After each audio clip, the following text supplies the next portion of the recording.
Hello weather ब्लगमा सबैलाई नमस्कार। टसिदेलेको जङ्गको फ्याफुलो है भन्दै तपाईँहरूसित आज फेरि सानो एउटा ब्लग लिएर आइरहेको छु र त्यो चाहिँ छ तपाईँको बुद्ध भगवानको पछाडिको व्याकरणहरूको है बनाएको अनि तपाईँहरूले मनपर्छ होला म बनाउँदै गरेको सबै बताउनेवाला छु अनि तपाईँ त्यसको पेस्टिङहरू कहाँ कहाँ हुन्छ त्यो पनि देखाउनेवाला छु। ओके भन्दै हेर्दै जानु होला।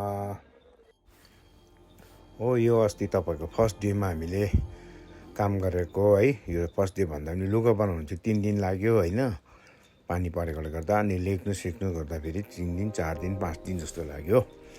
र यो त अस्ति तपाईँलाई मैले देखाइसकेको थिएँ है, र पनि फेरि अब म टुप्पोदेखि देखाउँदै जान्छु। अन्त हामी यो काम चाहिँ अब चाँडैभन्दा चाँडै सक्नुपर्ने भइरहेको छ, किनभने डुक्पा छेसी जुन चाहिँ डुक्पा छेसी बुद्धको फर्स्ट स्पिच गर्नुभएको, धर्म बताउनु भएको थियो, त्यसको टाइममा लगाउने हो। अनि भन्दै तपाईँको यो पछाडिको अब यसरी गोल लगाएर हामीले यसरी बनाउँछौँ है। अब यसरी बनाइसकेपछि तपाईँले हेर्दै जानुहोस्, यसरी गोल लाउँछ, कलरहरू लगाएर यो सबै तपाईँलाई मैले स्पिडमा देखाइरहेको छु। यो चाहिँ हामीले अब लगभग हप्ता दिनको काम हो है, र हामीले यसरी गर्दैछौँ काम। अनि तपाईँको अझै यो 2-3 दिन लाग्छ। अनि यो चाहिँ तपाईँलाई कहाँ टाल्छ कता लगाउँछ म त्यो तपाईँ देखाउनेवाला छु है। अनि तपाईँलाई यो जुन जग्गामा लगाउँछ त्यो पेस्टिङ गर्ने जग्गामा पनि देखाउँछु तपाईँलाई। अनि त्यसको पश्चात तपाईँलाई यो चाहिँ डुक्पा छेसीमा चाहिँ ओपनिङ गर्छ अरे, अनि त्यतिलाई चाहिएको भन्दै थियो र मैले यता बनाएर अब लाँदैछु है। र अझै हामीलाई 2 दिन जस्तो चाहिँ लाग्छ। अनि त्यसले गर्दाखेरि म तपाईँलाई भोलि पनि कति सक्यो त्यो पनि देखाउनेवाला छु है। आज दिनभरिको काम गरेर 7 दिन 8 दिनको काम, अनि अझै 2-3 दिन लाग्ने रहेछ। अनि त्यो फिनिसिङ हुँदै गएपछि एकदमै दामी देख्छ है। तपाईँले सुरुवातदेखि हेर्नुभयो नि है, मैले सर्टकटमा देखाए भए पनि। अब हामीले सक्दै यसरी स्केच गर्दै लेख्दै आउँछौँ है। अनि त्यसमा चाहिँ पहिला पेन्सिलले कोरिराख्नुपर्छ, त्यहाँदेखि गोल लगाएर पनि फेरि पेन्सिलले कोर्नुपर्छ। अनि कोरेर तपाईँले अनि जबसम्म त्यो गोलको दागहरू मेटिँदैन तबसम्म मजाले गोल चाहिँ अब यस्तो हुन्छ, एक खेप लगाउँदा बसिँदैन कलर, 3 खेप लगाउँदाखेरि मात्रै बस्छ। र भन्दै तपाईँलाई यो चाहिँ अब तपाईँको पेन्सिलले कोरेर मेजरमेन्ट गरेर त्यहाँदेखि चाहिँ रातो कलरले चाहिँ बाहिरबाट लाइनिङ गर्नुपर्छ। लाइनिङ कोर्दै ल्याएर चाहिँ तपाईँको अब यहाँसम्म पुग्यो है।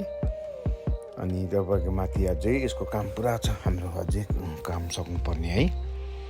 यो त अहिले सर्टकटमा एउटा दिइरहेछ र भोलिको एन्डिङ पनि दामी हुन्छ है। अनि पर्सि तपाईँको यसको पेस्टिङ गरेको सायद भएछ भने म भोलि अलग अलग देखाउनु पनि सक्छु, नभए भने तपाईँलाई पर्सिसँगै एकैचोटि अब ब्लग पुग्यो भने चाहिँ सँगै गरेर देखाउँछु तपाईँलाई है। अनि तपाईँको यो चाहिँ तपाईँको तादोङ त्यहाँनिर मन्दिर छ, त्यहाँनिर लगाउने हो है। 5 माइल गुम्बा, 5 माइल भन्छ त्यसलाई है, नेपालको त्यहाँ। अनि यो चाहिँ तपाईँको अब हामीले यो आउटलाइन कोर्दैछौँ है। अनि आउटलाइन कोरिसकेपछि चाहिँ तपाईँको मजाको देख्छ। अनि यो चाहिँ तपाईँको एउटा नापको हुनुपर्छ सबै है, फेरि अलग अलग हुनु भएन भन्दै तपाईँले हेर्दै जानुहोस्। अनि तपाईँलाई यसमा केही कमेन्टहरू गर्नु छ भने मलाई गर्नुहोस् है। अनि केही जानकारीहरू अलिकति मेरोबाट पाउनु पर्ने छ भने मलाई कमेन्ट गर्नुहोस्, म तपाईँलाई कमेन्ट गरेको अनुसारले एन्सर दिनेछु है। अनि कमेन्ट चाहिँ एकदमै कम्ती गर्छ, हुन त ठिकै हो, यो त अब हेर्नेले हेरेपछि त कमेन्ट के गर्दैन, अब जसले सिक्नेहरूले चाहिँ अब कमेन्ट गर्छ नि है। अब हाम्रो सिक्नेहरू छ कि छैन पत्ता लागिरहेको छैन हौ यसमा चाहिँ। अनि अलिक सिक्नेहरू छ भने चाहिँ अब उनीहरूलाई चाहिँ अर्को भ्याउले हेर्छ नि त होइन, उनीहरू आफ्नो सिक्नु लागि। अनि अरू नसिक्नेहरूले चाहिँ अब मजाको एउटा काम गर्ने तरिकाहरू यस्तो रहेछ भनेर र मजाको इन्टरटेनमेन्ट पनि भन्दैन, त्यस्तो देखिन्छ नि। अनि भन्दै तपाईँको यो चाहिँ तपाईँको अब तपाईँको कोर्स भनेको चाहिँ अब है, आर्ट सिक्ने विचार छ भने चाहिँ तपाईँको 6-7 वर्ष लाग्छ है।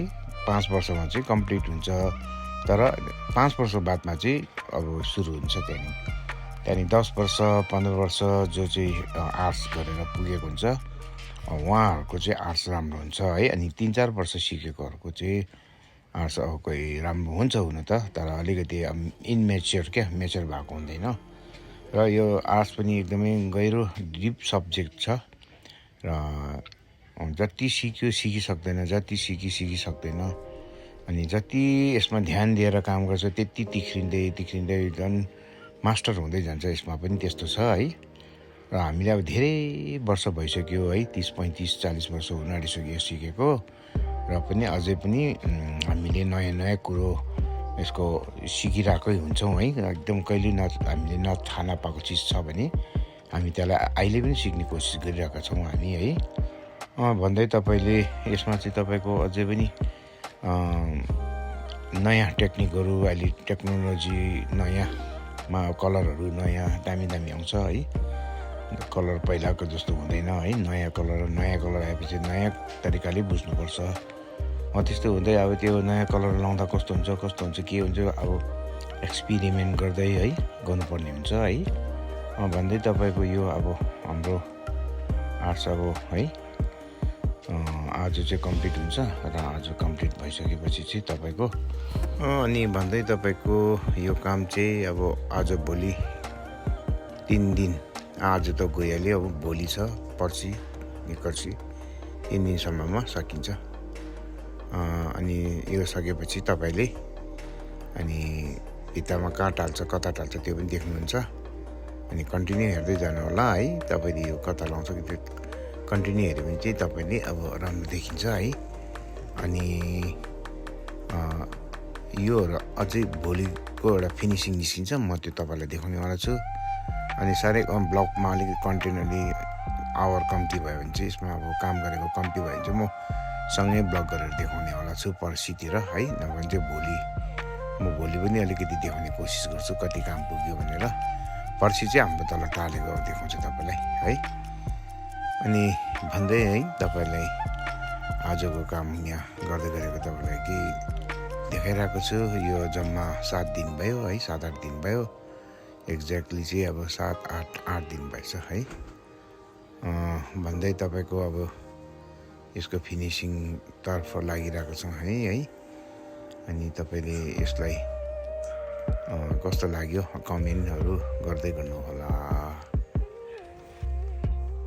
अनि हामीले फाइनल अब निकै अब 80% चाहिँ काम सक्यो है। अनि हेर्नुहोस् है, अब यस्तो भएर आयो है, चिटिक्कै भएर आयो। यो चाहिँ तपाईँको 6 फुटे हो, 6 बाई कति फुटको छ, 5 इन्ची 6.5 फुट हुनु है, 6.5 यस्तो हुन्छ है। अब सक्यो हामीले अनि 80%मा सकेको छौँ। अझै भोलि तपाईँलाई म यसको फिनिसिङ भएको अझै देखाउँछु है। अनि अघि घरिघरि भने यस्तो हुन्छ, यो पनि अब यस्तो भइरहेछ, यी सक्यो है, ब्युटिफुल आयो। यसलाई अझै 3D बनाउनु लागि चाहिँ भोलि हामीले यसलाई छुनै पर्छ फेरि। आजको ब्लग यहीँ समाप्त गर्दैछु भन्दै फेरि तपाईँलाई भोलि भेटौँ है। अनि आजको ब्लग तपाईँलाई कस्तो लाग्यो भन्दै तपाईँलाई म भोलि फेरि अर्को ब्लगमा यसको फिनिसिङ भएको अनि यो कहाँ पेस्टिङ गर्छ त्यो सबै म देखाउनेवाला छु। हेर्दै जानु होला।